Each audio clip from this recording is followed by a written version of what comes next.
Good evening, everyone, and welcome to this edition of the Hindu Business Lines Knowledge Series. Uh, I welcome all our participants and a very warm welcome to our guest for the evening, Mr. Suresh Prabhu.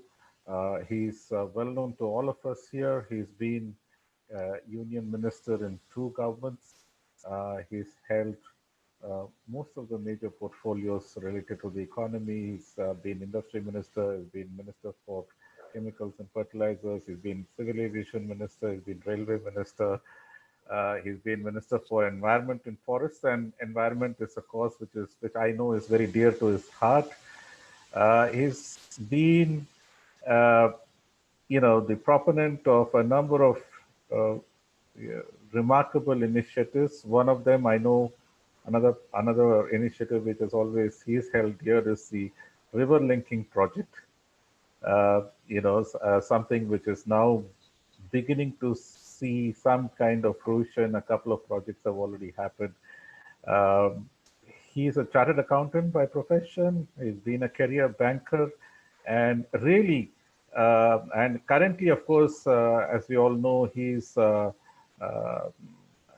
Sherpa to the Indian Sherpa to the G20 um, uh, during a particularly, I would say,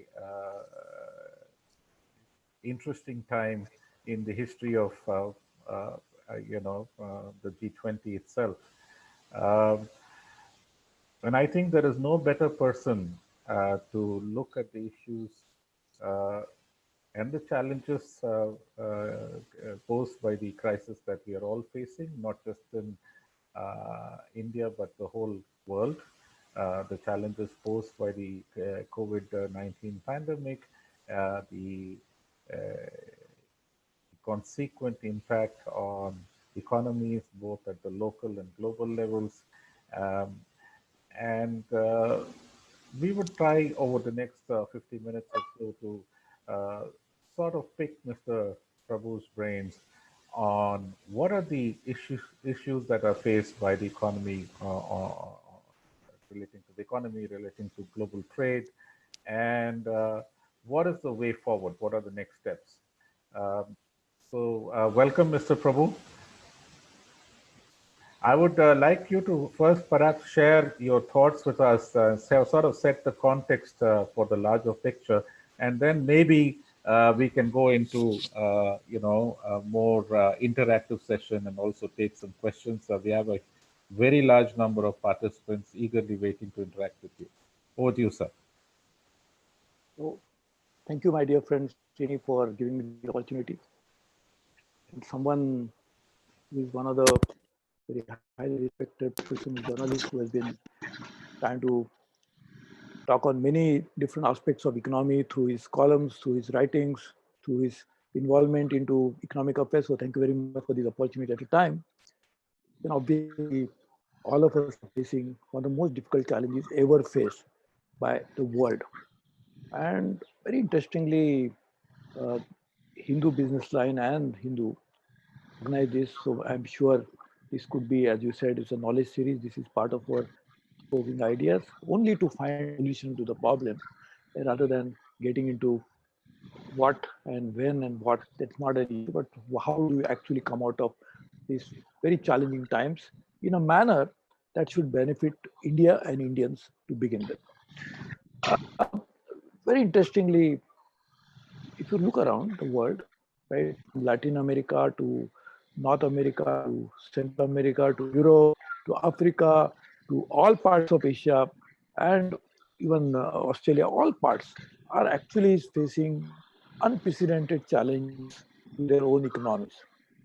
And when all the national economies are facing such challenges, it is obvious that what is a global economy? This is the accumulation of all the national economies put together.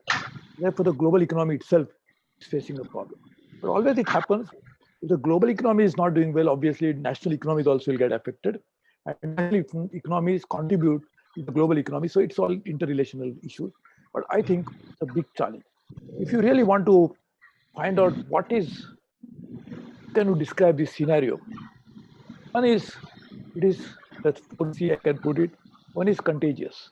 So when one economy has a problem, even because we are so interconnected, interrelated, integrated in many areas, that even that contagious flows into others and others get affected. Like see whether 1991, when we started reforms in India, our contribution to global GDP was not as significant. And our integration, more importantly, not the numbers that come out of it by integration, but our integration was not as strong as it is today. So therefore, all of us are affected, we are affected, and therefore the contagious is a part of it. Other part is contraction. So this is what is, if you define the global economy, one is a contagious part, other see contraction. So all global economies, all the national economies, including as IMF say, the global economy, the result of that is going to be contracting. Some are contracting at unprecedented level. That their contraction maybe they're not seen even few centuries, like in UK. And therefore, European Union, of course, European Union has a very relatively smaller time frame because they have come into existence a few decades ago, but they are contracting. And US is probably saying that they've never seen a contraction. Last they probably could have seen way back in 1930, so about almost a century ago. And then we have a other problem of the economies. It is too complex. So therefore, we are finding it very difficult to understand the economic part. Because it's not very simple because it is affecting from healthcare. We started with that, got into economy, got into social issues, and therefore it's very complex to deal with. And if I can also add one more, see, it is a lot of confusion around it because the lockdowns will be lifted, normalcy will come. There's absolutely uncertainty about it, so a lot of confusion around it.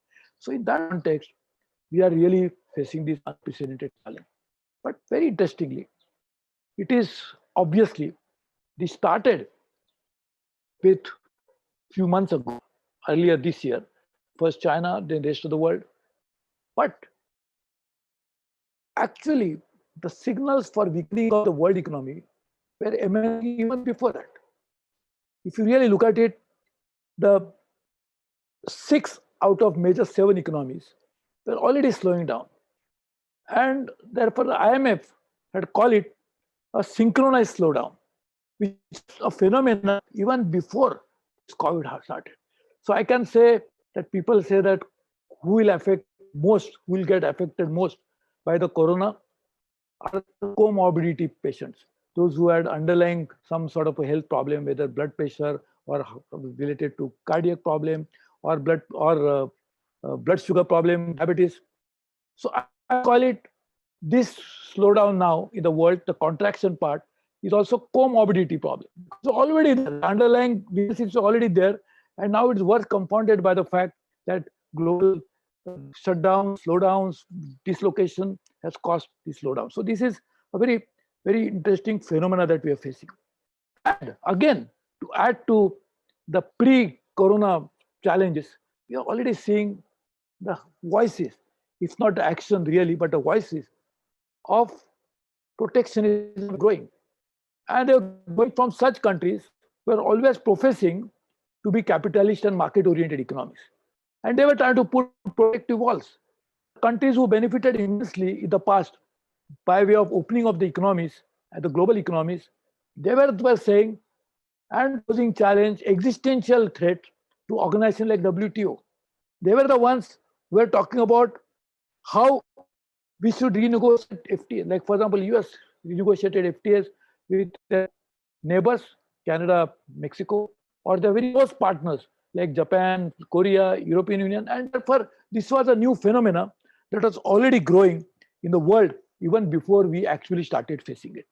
But today, as a result of all this, also because we had to force a lockdown on India because for good reason.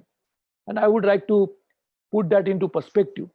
See, there is no one knows a treatment, a protocol for a coronavirus. Nobody knows. In fact, nobody knows what a virus is.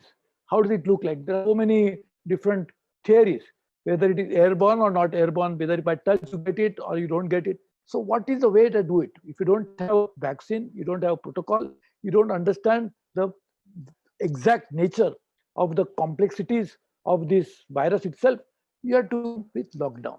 That's what we did in India. And to some extent, and to great extent, I would say, that has also given us some benefit. Now it's always an issue of hindsight that you can say whether it should have gone this way or that way, but it has done. So the result of that, it has affected the economy. And as the Reserve Bank of India governor himself said, that we'll probably get into a negative territory at the end of the fiscal. And therefore, this is a challenging time. And it has posed so many challenges on us. One is a fiscal challenge itself, because the government's revenues have gone down, whether it is from GST, whether it is from corporate tax, or whether it is from imports, all of that will be affected. And not only it will be affecting the central government revenue, consequently, because now we have an integrated tax, the state governments will be affected. The state governments, one of the major revenue that get other than GST or from the central devolution from income tax and the other pool is from liquor. That is also affected because of the lockdown. So states are in trouble. And then after the 70th and the 74th amendment, we were trying to give resources to the local self-government through the State Finance Commission as well as the Public Finance Commission, the Central Finance Commission at the central level. That also will be affected. So just imagine all different layers of government, central, state, local government, revenues will be affected. Of course, the loss is not just related to government, all segments of economy, whether it is industry, whether it is services, not to that extent agriculture, but certainly services and industry are definitely affected. And the stress of this is also the banking system, because banks by nature lend money to the borrower. So banks lend normally 3 times more than what the borrower puts his own money. That's a debt equity ratio. So banks will be affected more than the borrower, and therefore banking system itself will be under stress when the banks are already facing challenges. And that's all part of our legacy issues. And therefore, the banking system will be affected. And therefore, certain sectors will be affected even more than the others, and therefore we have to take care of them. But as we are saying, the economy need to be reoriented in any case through structural reforms. For example, the share of manufacturing or share of industry into GDP is 16%, which are to taken to 20%. In fact, we had prepared a plan. You mentioned me about Commerce Industry Minister, because when Prime Minister Modi is talking about $5 trillion economy, I had prepared a roadmap as to how that will happen. 20% share should come from industry, increasing it from 16%. Though our overall idea is to take it to 25%. When we launched Make in India program, when we started startup program, we had said 25%. We will definitely must aim to go there, but to reach 25%, we must make the first step, that's 20%. So we are prepared. But we are already seeing a structural issue, increasing share of manufacturing to create stable jobs, to ensure that we can export. Just try to understand, we must increase, and I will come to it because you have given me a very good topic to talk on, is also trade along with economy. And trade and investment are also related to economy, because you cannot grow economy without trade or investment. But trade, when we come to it, I will explain that part in my opinion, what should be done. But exports has to be more from India, and to export we must manufacture. How can you export unless you manufacture something? So this increasing manufacturing share is important, which is part of a structural change, as well as manufacturing itself will pull other sectors, whether it's agriculture through food processing industry or logistic, which will be service sector, and all of that will get pulled when we have a shift of more GDP coming from manufacturing or industry, and therefore this was also waiting to happen. Also, we needed more skilled. That's why Skill in India program was launched. And very recently, very interestingly, the Apple CEO made a very interesting call that we design an iPhone in US and manufacture in China. It's a half tool. We have a different kind of human resource available in China, which made it possible. So if we develop that human resource through Skilling India program and many other programs, automatically manufacturing will also shift to India from other countries. And to do that, also part of a structural change that needed to happen. Also competitiveness and productivity, which are missing in more or less all aspects of our businesses, whether it is all aspects of economy, whether it is industry, services, or agriculture. So that also needed to be put into place. And the high cost of business, again was one of the hindrance, whether it is coming out of logistic cost, whether it's out of interest cost, or whether it is even coming out of power cost. And all of that put together was also putting us into some disadvantageous position.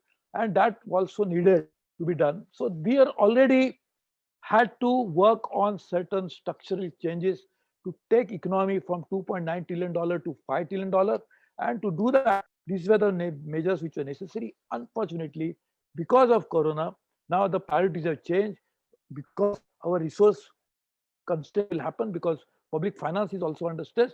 And at that time, we have to come out of it. So to come out of it, we really need to work on certain sectors which can actually have a pull effect. Let's take example of three sectors only because then that will illustrate the point better. Take automobile sector, which is actually a mainstay of India's manufacturing. And old series, it was close to 48%. Now the new series of GDP, it is even 39%, but significant part of India's GDP comes from manufacturing. Most stable blue collar jobs come from this sector, but also the service sector. When you buy an automobile, whether two-wheeler, three-wheeler, four-wheeler, or a commercial vehicle, you need to service that vehicle. So the service sector also gets a tremendous boost. So by making this sector grow, we are putting also the other sectors' ability to pull itself out of it. Also agriculture, because say for example tractors, if you can help more, the agriculture also will benefit. The other sector, which again is very employment intensive, very labor intensive, is real estate. If you pull that sector out, that will also create demand for manufactured products, whether steel, cement, besides creating employment, also create revenues for the people. Also, for our Prime Minister's vision of providing housing to all can also be fulfilled to that. Third is hospitality, tourism, and logistic, and also, of course, transport sector. To do that, you have to choose one anchor sector. For example, as I said, in automobiles, will manufacturing, you can take automobiles. Secondly, in service, which I mentioned, is real estate. Same way in this, aviation and transportation will play a key role because get tourists back into India or make tourism sector grow, which is very again very employment intensive. There are small businesses are dependent on them, and to do all that, we can actually make this particular thing to do. For that, after choosing this sector, upstream and downstream both will benefit immensely. Like in case of, as I said, in aviation, all those who supply to aviation will benefit. All those who are downstream in terms of tourism and others will also benefit. So we should try to put in infrastructure. And Honorable Prime Minister has already announced that next thrust is going to be infrastructure investment, for which a detailed plan is worked out. Infrastructure again has an ability. While we construct infrastructure, we'll create jobs, we'll add to GDP, but infrastructure will become a platform for launching higher economic growth. And therefore, that again is to be done. That poses an issue of financing infrastructure. Financial services, incidentally, I mentioned banks, but even all other intermediaries in the financial services sector are also facing challenges. But imagine if you want infrastructure investment at a time when ability of public money going into infrastructure will be limited. So we'll have to get private sector investment. And that investment again must come in a form of long-term paper, because infrastructure would require investment which will mature after say 7-8 years is a construction period in some cases. A power plant can take 6 years to construct, depending upon environment clearances.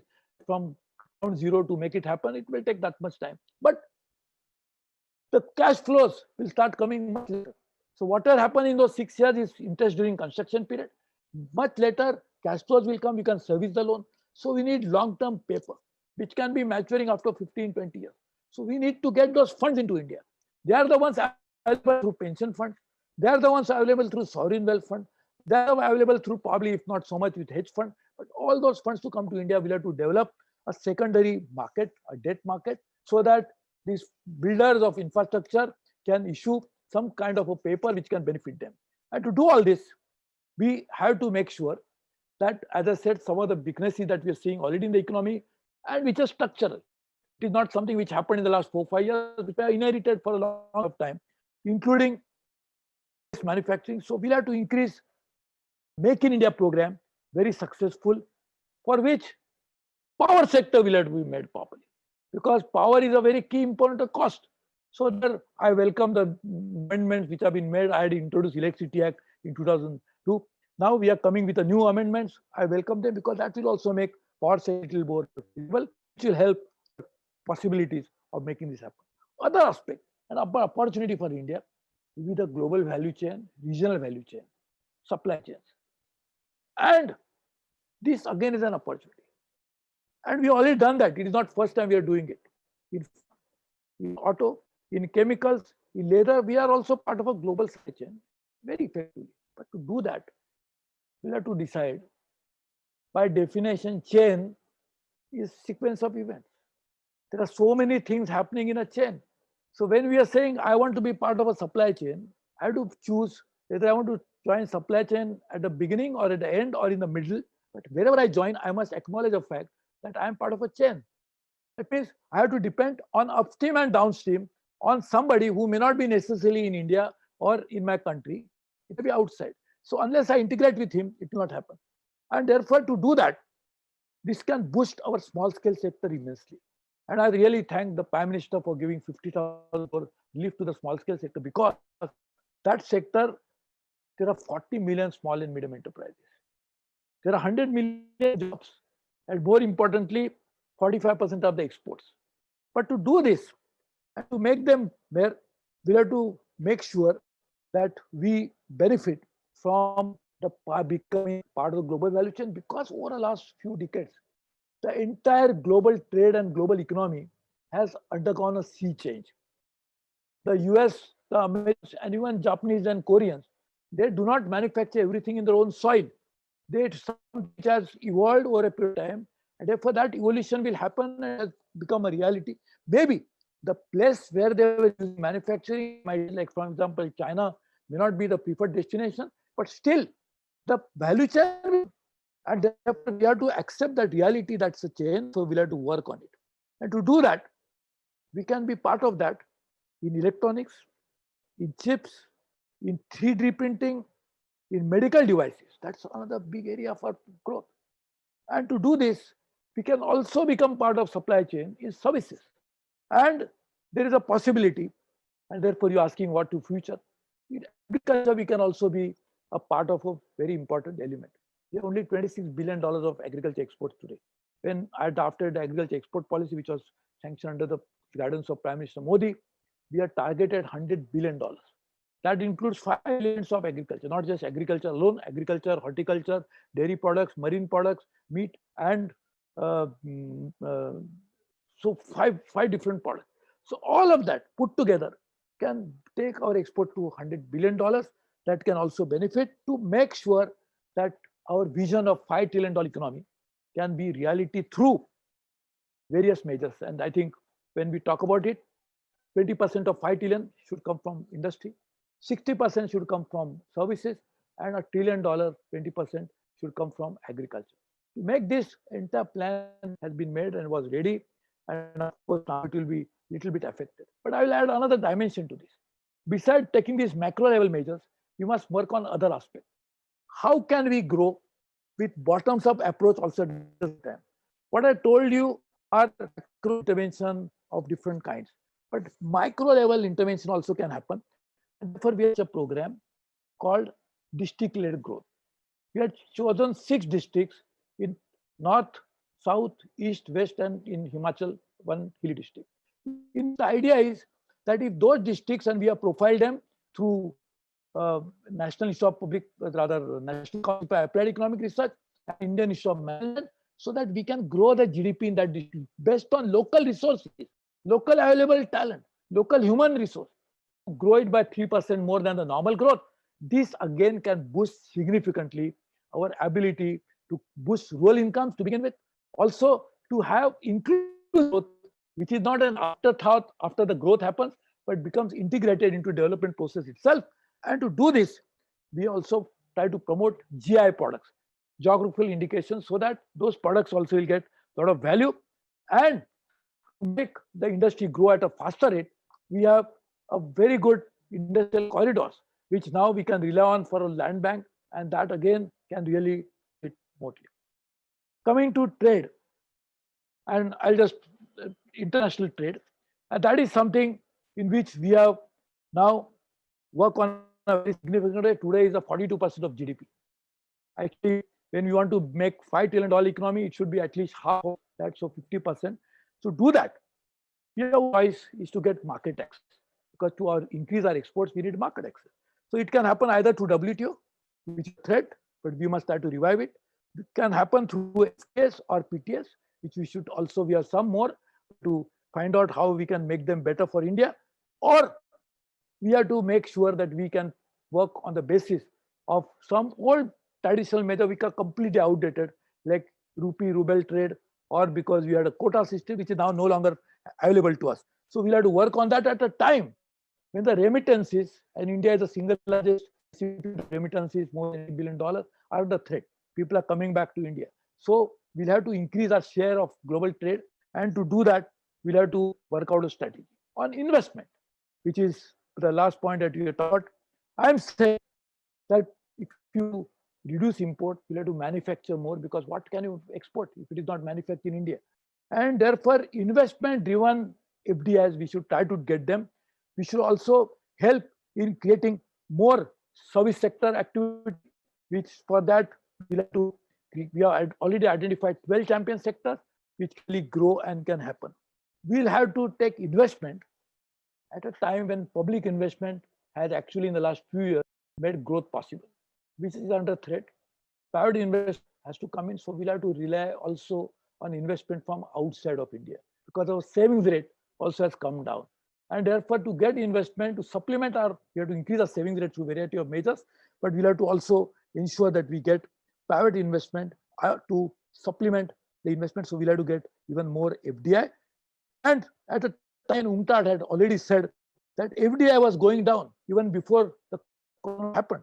And therefore, we'll have to find out how we can work on the strategy to make it happen and to get investment, to get FDI. We have to create shelf for projects, wherein companies can come and invest on the basis of which the project which we want, for which we'll have to ring fence the cash flow so that there is a safety related to this. We'll have to work on removing regulations which are warranted. We need regulations, stronger regulations in environment, in healthcare, in safety, in security, national security, and labor. But that all unwanted regulation which prevent entrepreneurship to come to fore, we have to reduce it significantly. And now, right now, to get more investment, to get more trade, we'll have to align our geoeconomics and geopolitics together. And to do that, I think we have Prime Minister Modi, several measures that have been announced in the recent past will actually help us to come out of this sooner. There is some signs of picking up in rural areas. I was talking to some people who actually sell the products in rural areas. There are some signs of pickup. It's too early to say that, but I am saying, so we'll have to revive the economy as early as possible, for which number of measures that Mr. Modi has taken, announced by Finance Minister Nirmala Sitharaman, will go a long way in addressing some of these concerns. Though, as I said, there are two issues. One of the structural issue that we are facing for a long time. So, when we talk about trade, it is internal trade also. In internal trade, you will see that there were so many restrictions. Only yesterday, the cabinet has cleared a very important proposal to clear one national market for agriculture. Itself will help in boosting demand, creating more in the hands of the people, but also help economy to grow. So I think these kind of measures will also help. I will stop here because I know you like to ask me some questions, also the audience, but I will stop here. But thank you once again for this opportunity. Thank you very much, Mr. Prabhu. And I think, as usual, a very wide, sweeping overview of a number of challenges. I particularly found your point very, very interesting, comparing the economy, Indian economy in particular, to also a corona patient with pre-existing comorbidities. I think that's a very, very important point which people have not taken sufficient note of. We've been looking at the immediate impact, but we cannot forget that there have been certain challenges facing the economy even prior to the start of the pandemic. There was a slowdown in growth. growth. There has been a challenge in employment, and these challenges have only been made worse. So, if you look at the numbers in April, exports fell by 60%. And if you look at employment, we don't have very reliable data on employment, but according to the CMI numbers, roughly about 122 million jobs were lost in the month of April alone. So the immediate challenge is to revive that, and the government has, of course, as you pointed out, taken a number of steps to address the issues. But there has been some criticism of it. One is that a large part of the measures have been, through monetary measures taken by the Reserve Bank of India, which depend on the banking system for execution. So I would like you to wear your banker's hat and really look at whether our banking system is capable and willing of transmitting the liquidity taps which have been opened to the actual intended recipient. Whether it is the MSME sector, whether it is a small business, or a different kind of accommodation for the large operating businesses. The second challenge, and that's on the trade front. What is it that we can do on an immediate basis to try and see? I found your idea of picking anchor sectors in manufacturing and in services very, very interesting. I think it is really, if you start listening to everybody and try to address all problems at the same time, nothing is going to get done. So it is better to pick, say, two or three critically important sectors which have the biggest impact on employment, on value addition in the economy, and also have the ability to push growth in other sectors and focus on that. So, in this, for instance, in the trade, I think one of our critical sectors from an export point of view is the textile industry, textile apparel export industry. Are there certain steps that we could take on an immediate basis to try and push textile exports? Somebody from the audience has suggested, should we try and negotiate a GSP only for textiles, only as a temporary measure, so that the exports can revive there? Likewise, in the manufacturing sector, the other broader criticism of the measures taken is that most of them have tried to address the supply side of the problem, to ensure that the manufacturing activity continues, that the firms survive the lockdown and are able to restart when, now that we have entered unlock 1, and I'm sure there will be unlock 2, 3, and 4, and so on. When that happens, that firms are actually able to sort of survive the interim period till life returns to the new normal. But one of the criticisms has been that while government has taken a number of steps to address the supply side problem, very little has been done to address the demand side. That is, how to create demand, how to get consumers back into the act of consumption, into buying things, how to put a little bit of money into their hands. As you know, there have been widespread job losses, both in the formal and informal sector. Informal sector is very visible, the migrants are going back home. But in the formal sector, there has been not only job loss, but there has been a degradation of the quality of job, in the sense people have had to face pay cuts and so on. So, the consumer mindset is a little bearish right now. So, what are the things we can do to sort of revive the consumption sentiment and revive demand? You already mentioned that, because of a good monsoon and good harvest, some demand is already picking up in rural areas. How do we make that a national phenomenon? Number one, you mentioned about the transmission of the banking sector. See the huge Yes. monetary policy initiatives, and I thank Reserve Bank of India for doing that. That has to pass on to the end consumer. So it has to happen in two ways. One is the cost of borrowing, that is the interest rate, and secondly, the volume of money, that's the loans. I think banks will have to aggressively talk to the borrowers. In fact, that is something will not happen, that we cannot say that the borrower is not coming to me.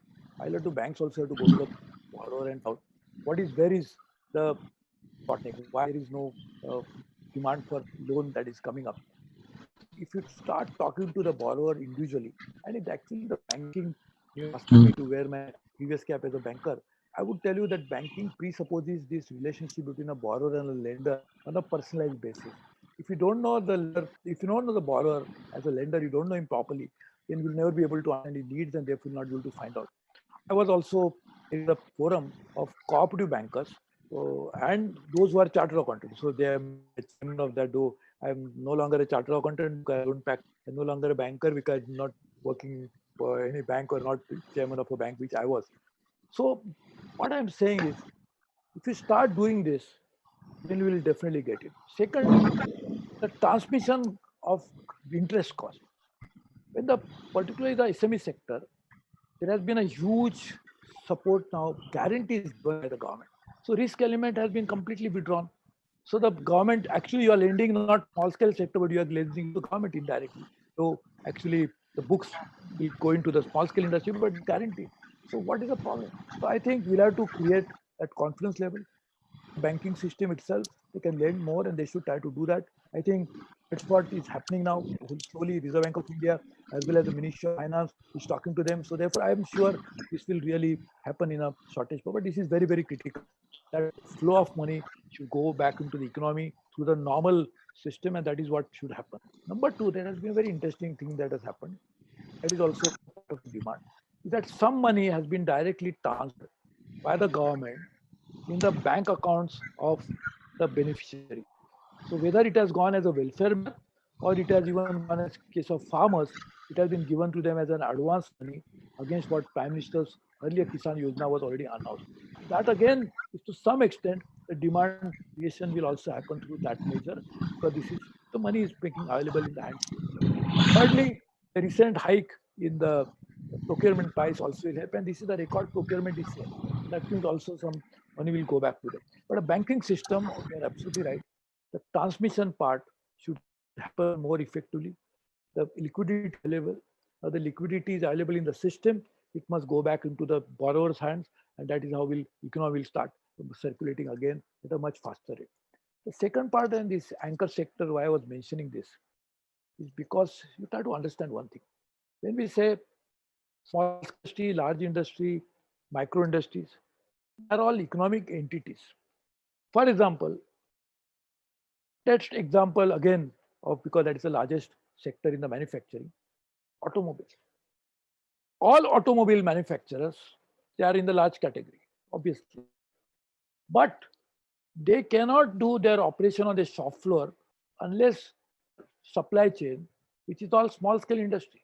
All auto component manufacturers, if not all, almost all, you can say some may be exception, are in small scale sector. And now particularly when we are now increase the definition and redefine small scale sector, increase limit, it will be more or less all. And those small scale companies will not be able to survive unless large companies survives because their orders will come from them.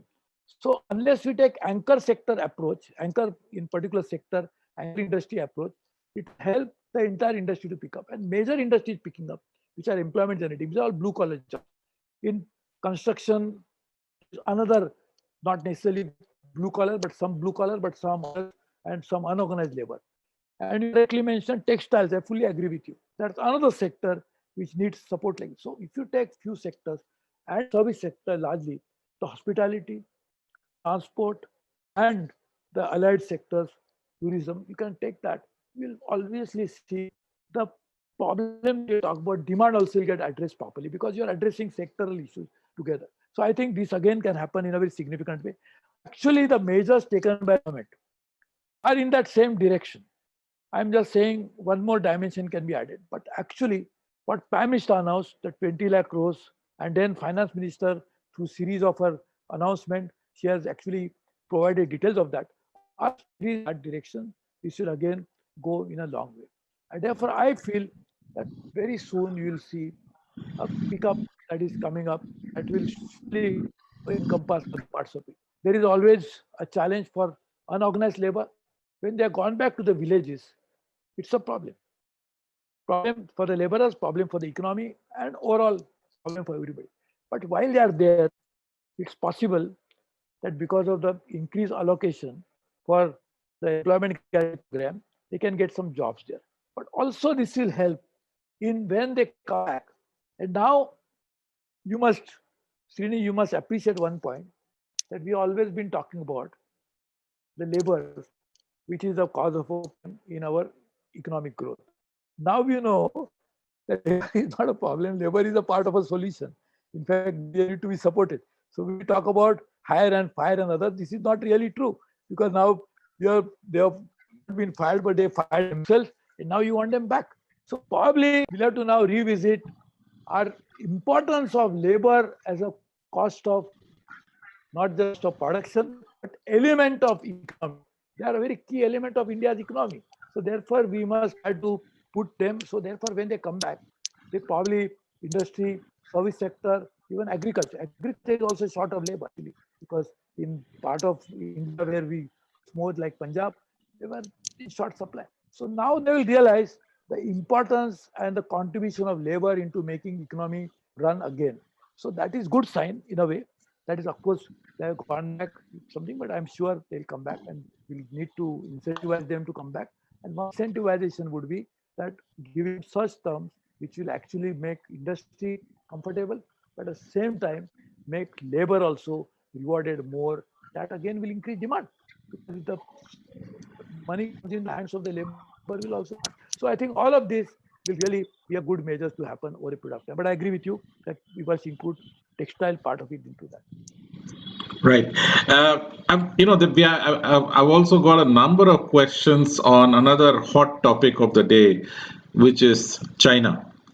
So there are, I mean, broad questions. So one is that, you know, there is a popular movement to sort of boycott Chinese goods and so on. But as we know, there are very deep linkages between China and India on the economic front. Certain industries are very critically dependent on China for supplies of key either raw material or intermediate inputs of products so that they can manufacture. The pharmaceutical industry is a good example where a bulk of the sort of active pharmaceutical ingredients now actually comes from China. Equally true for, you know, even the automobile sector where critical components come from China and so on. So one is that, you know, how do we deal with China, particularly in view of the sort of sudden escalation in tensions on the border and so on. The second is that, of course, there is a global sentiment against China developing in many countries. Directly as a result of the pandemic, rightly or wrongly, China is seen as being the cause of the problem. For instance, Japan has announced a fund to help Japanese businesses move manufacturing out of China. US and China are in the middle of a full-fledged trade war. So how do we, India, take advantage of all this to try and see whether some of the manufacturing which other countries are trying to take out of China, can we bring it to India? If so, what do we need to do?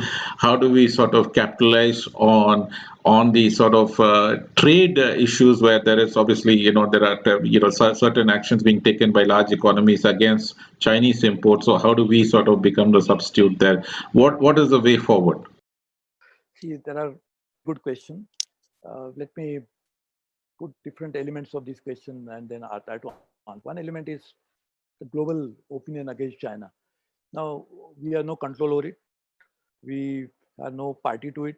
This is the global public which has emerged over a period of time for whatever reason, but it is now global thinking. If you really go through social media posts and everything else, there seems to be a regular huge backlash to China that is happening all over the world, including some leaders, global leaders, directly attacking China.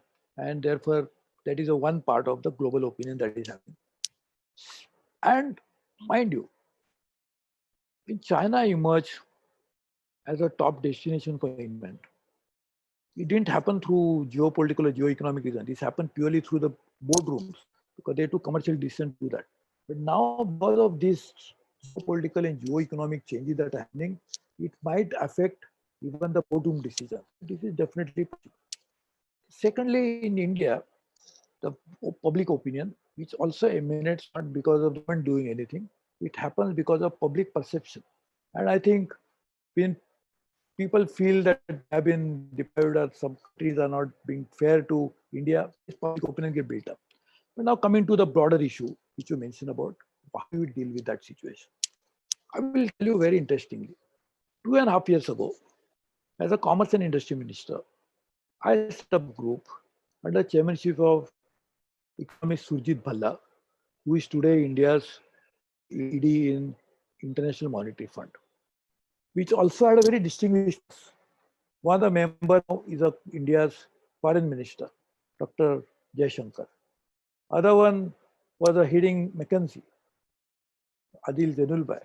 The CI Secretary General, Chandajit Banerjee was a member. Former Commerce Secretary, Rajiv Kher was a member. Many members. And I spent hours with them.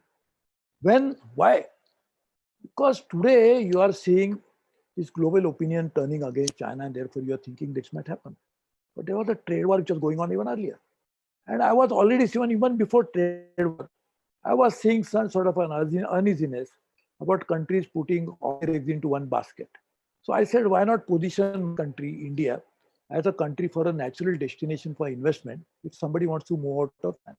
And therefore I set up a group under these people, very distinguished people. I spent hours with them, and a report is ready. We had got it processed even before the election results came in. That actually report was submitted. We processed it also. So all different sectors have been factored into how we can benefit from those sectors.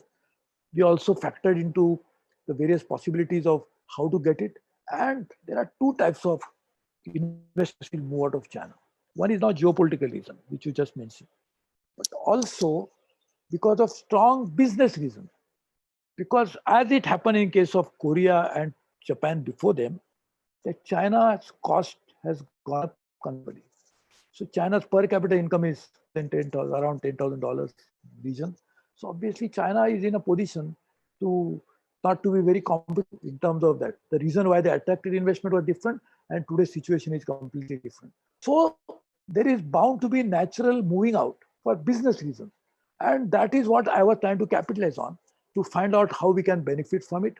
And for that, I was also saying that competitors, when that investment is moved out, countries like Vietnam, countries like Indonesia, countries like even Bangladesh, our neighbor, which has actually done well in that area.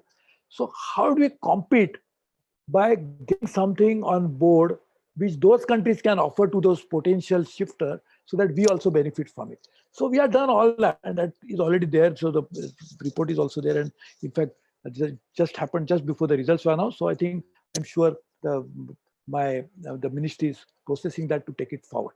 But I'm saying, in China, we already had all the while only one-way traffic. That ever since we started trade with China, our trade deficit was rising. So we are very sure about if China is the largest trade partner, but also we are the largest trade deficit with China. And only time we reduced it by more than $10 billion in 2018-19, I forced them to reduce the trade deficit. So we have to work with them very aggressively and ensure that we reduce the trade deficit, and over a period of time, we also must manufacture in India so that that does not happen. But point you are mentioning, very interesting point. About some manufacturing in India, it also depends upon some of the imports from China. For example, the bulk chemicals we import from China to make formulations in India, which in turn we export to 100 countries as pharmaceutical products, generic products. So I think we'll have to, that cannot happen immediately. Some of the critical components that you mentioned are also imported from there. So we'll have to have a calibrated approach to do that. And if you look at it, it is not just about that country alone, but if you look at it interestingly, our imports are 6% of our imports of almost $4 billion are 60% are raw materials, 30% are capital goods, and 10% are consumer goods. So we'll have to calibrate it properly to ensure that our manufacturing also will not suffer. So we have to make it happen in a proper manner, but very clearly, India has an opportunity to natural shift that is going to happen of manufacturing outside the biggest manufacturer of the world. India should be the natural beneficiary of it because of we have domestic market, trained manpower, we have technological available, we have proven capability of exporting some of the fine knowledge-based products, knowledge-based industries. So therefore, I think we should be able to benefit from it quite a. To do that, also we'll have to, this will be an opportunity for us. Srini, if you like, I can put it like this. There is an opportunity for us to shift India's export market. Today, when we are exporting, we export out of 332 billion, that was last year, which contracted, unfortunately, in 2019. But our petrochemicals and diamonds are $150 billion out of our exports, wherein hardly any value added takes place.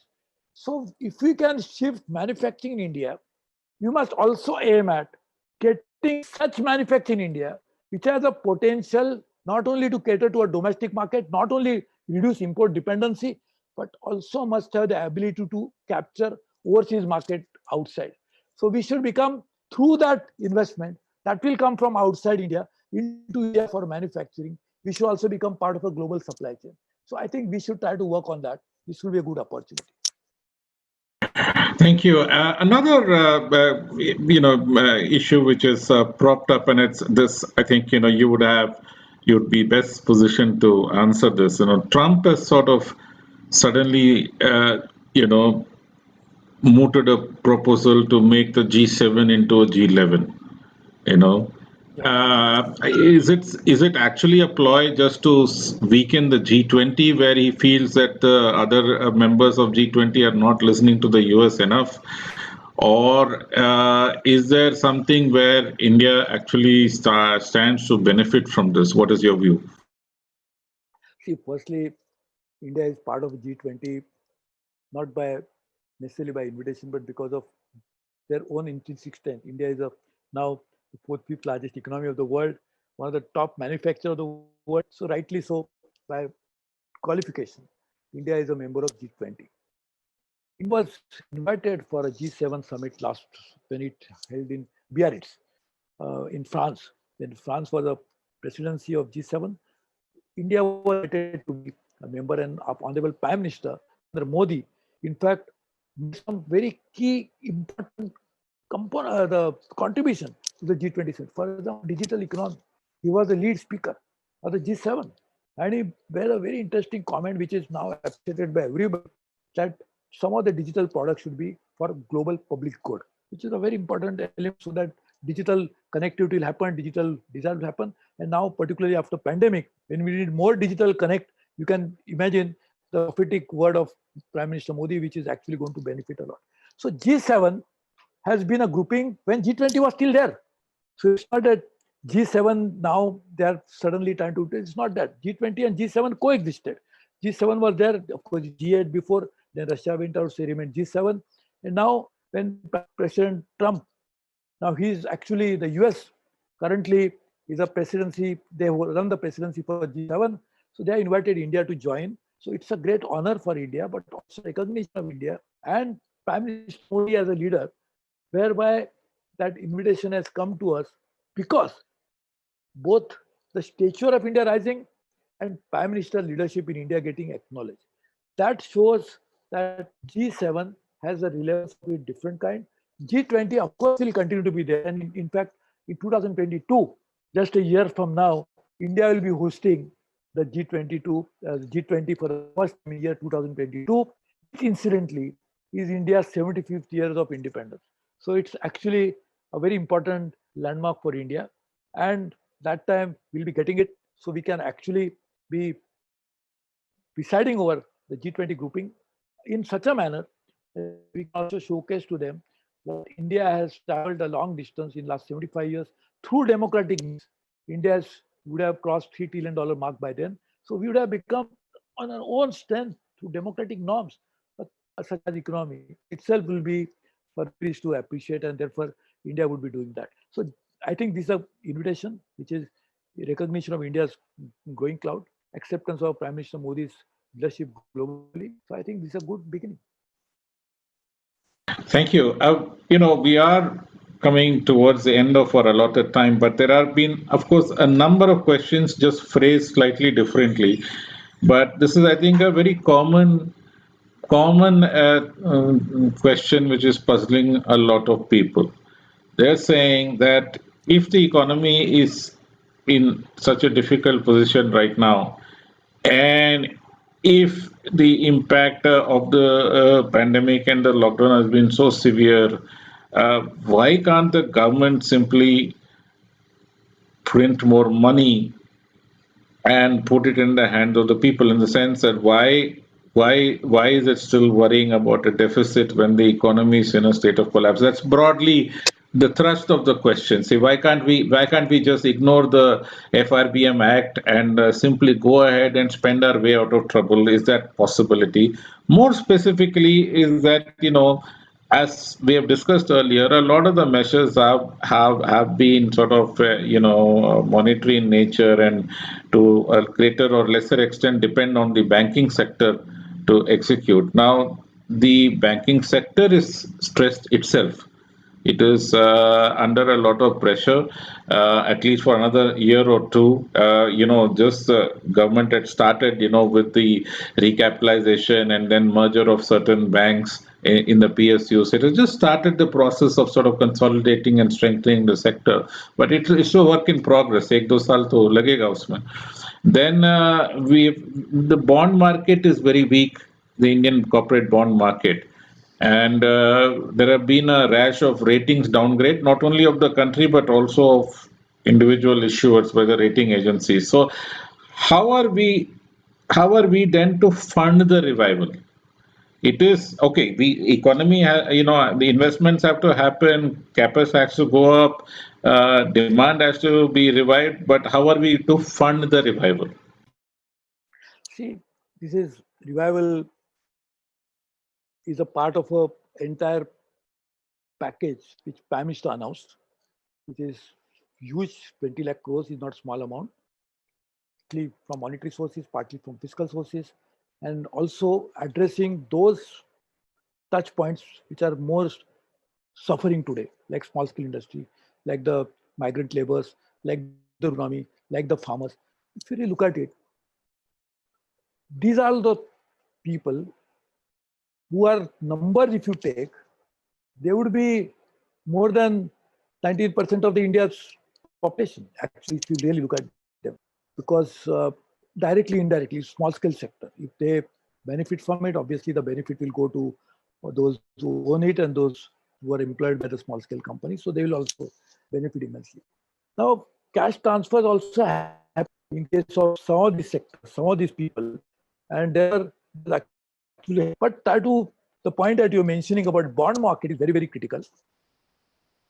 We really need to develop India's debt market, a bond market, particularly for infrastructure. There is enough money available in the world. In fact, it will be very interesting to know the availability of money in the world, which is very interesting.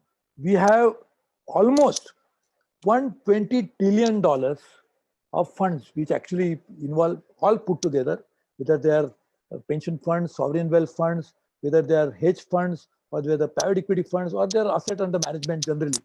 So that much money is available. So that, particularly today, the money was available already, but with the liquidity pump into the global market, unprecedented. We put in more than India's GDP as a first tranche, $3.25 trillion as first tranche. And now Democrats have passed the bill in the Congress for $3 trillion more. The European Union, in addition to national members, European Union members putting in money, Pan-European Union also trying to put in package. So money is available. Central banks have reduced rates to such a low cost so that money can flow into India provided we do it properly. At a time when getting FDI also is going to be challenged. So bond market is very important because we are already seeing a slowing down of FDI globally. In fact, there has been UNCTAD survey, which has been saying that there are cross-border FDI had dropped to 30%. So bond market offers a great opportunity because what we want is money which can finance debt in a very efficient way and a cost-effective way, because that money can come little bit of cost-effective way because of low cost. So we have to structure it properly. We have to develop instruments properly, and that again can benefit immensely the growth of economy. Because if we get more investment, see that the key word is investment. If you can invest more, automatically investment will lead to so many activities. I'll give an example. When I was the railway minister, I invested, started maybe 6.4 lakh, 8 lakhs, 46,000 crore budget.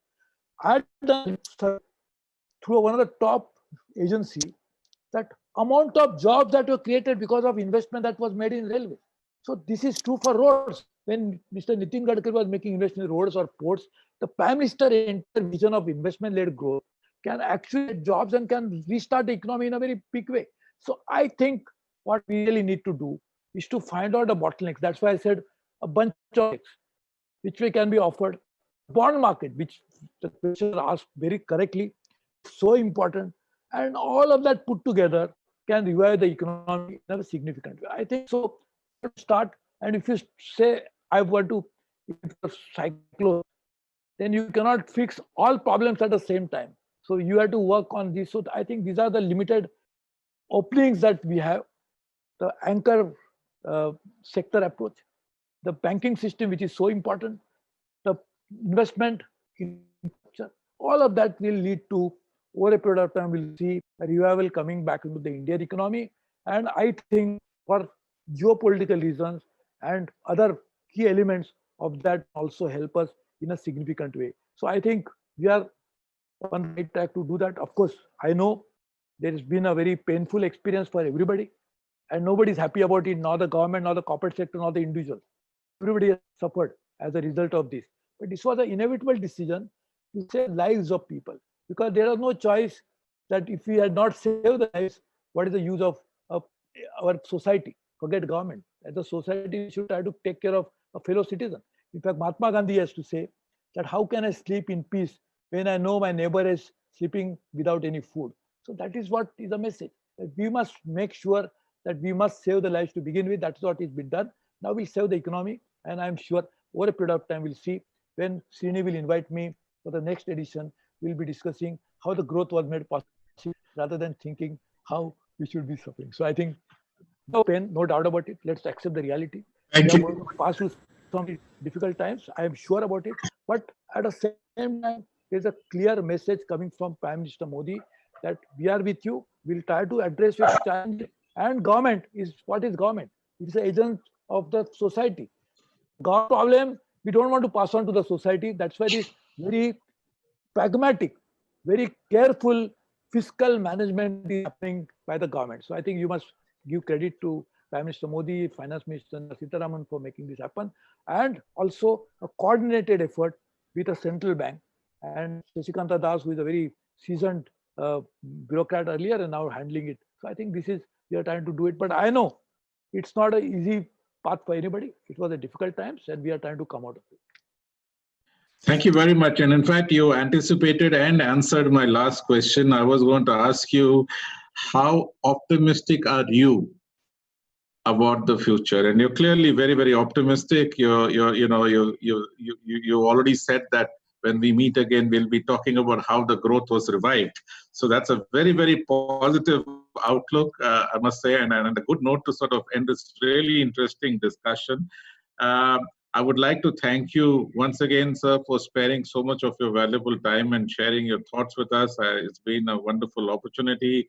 I would like to thank our audience and participants, several hundred of them who've been watching it live, either on the Zoom call or through our live channel on YouTube. I would like to thank our sponsor for this event, the Indian Institute of Plantation Management in Bengaluru. Interesting people, and they are sort of doing interesting work in sort of educating, in professionalizing the plantation sector. So thank you to the IIPM. Just for our viewers and listeners, we are trying to do these series of knowledge, what we call the knowledge series interactions. We try to do at least one or two every week. Do keep a lookout.